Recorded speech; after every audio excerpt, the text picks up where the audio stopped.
Herkese merhabalar. Ben Huri Metek Mutfak'ta mutfağıma hoş geldiniz. Kolay poğaça tarifi vermek istiyorum. Tarifimize hemen başlayalım. 1 su bardağı ılık süt, 2 tatlı kaşığı toz şeker, 1 paket kuru maya,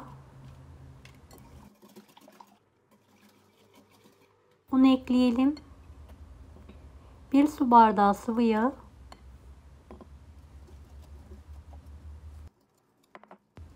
2 tatlı kaşığı tuz,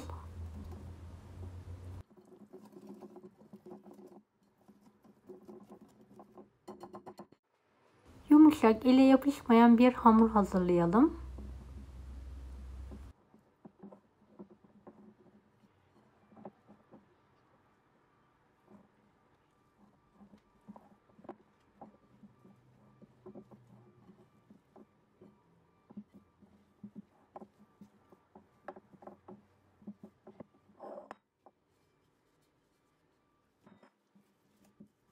Beni hangi ülkeden veya şehirden izliyorsunuz merak ediyorum. Yorum kısmına bildirirseniz sevinirim.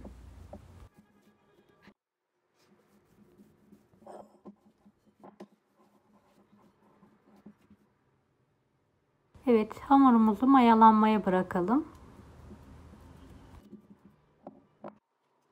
Mayalanan hamuru tekrardan yoğuralım.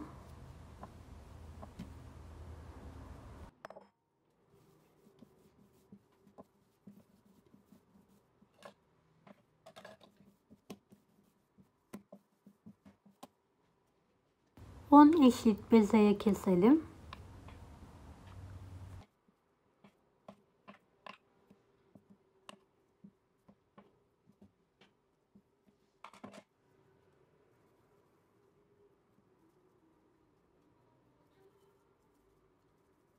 Bezeleri videodaki gibi yuvarlayalım.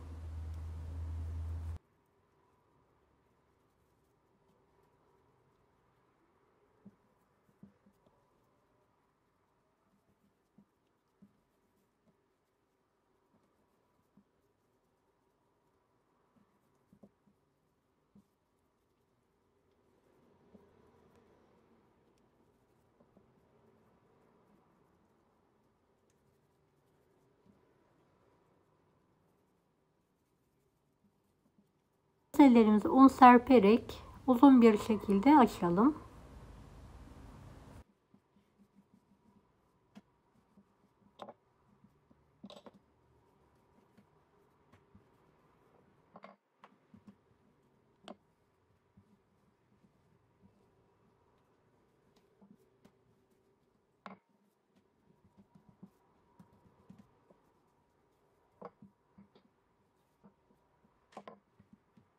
Kaşar peyniri koyalım.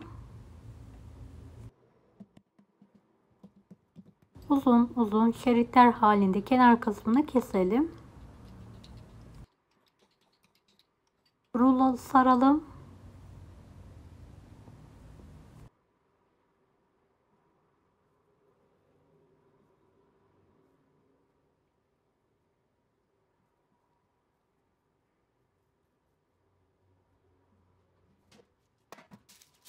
Hazırladığımız poğaçaları fırın tepsisine alalım.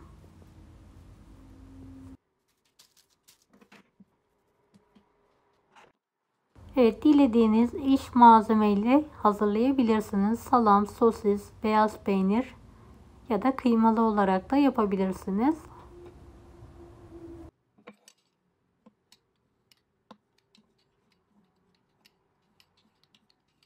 İşlem hamurları rulet yardımıyla kesiyorum. Daha sonra rulo sararak şekil veriyorum.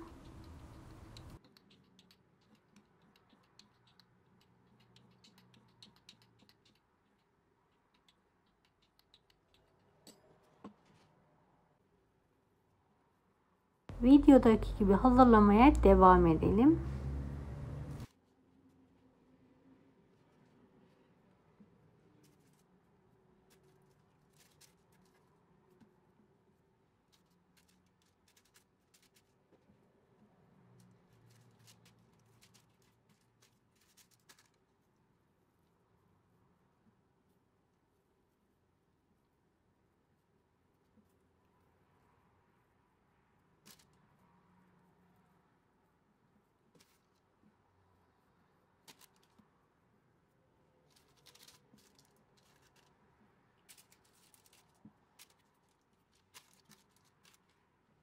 Üzerini kapatarak dinlenmeye bırakalım.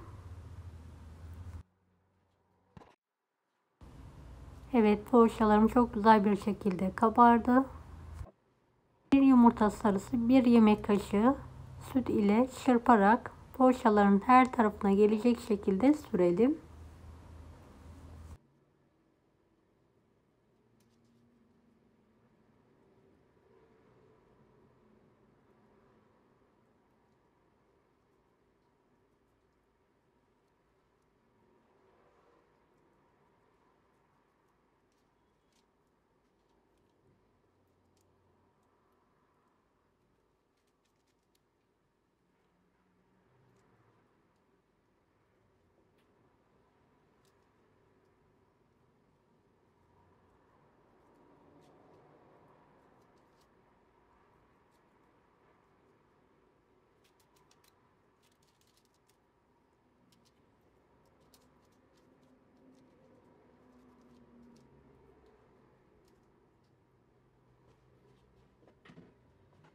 ...170 dereceli fanlı fırında üzeri kızarana kadar pişirmeyi bırakalım.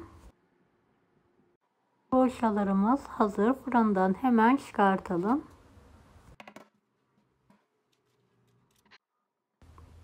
Bir yemek kaşığı tereyağı, bir tutam da doğranmış maydanozu üzerlerine fırça yardımıyla sürüyorum.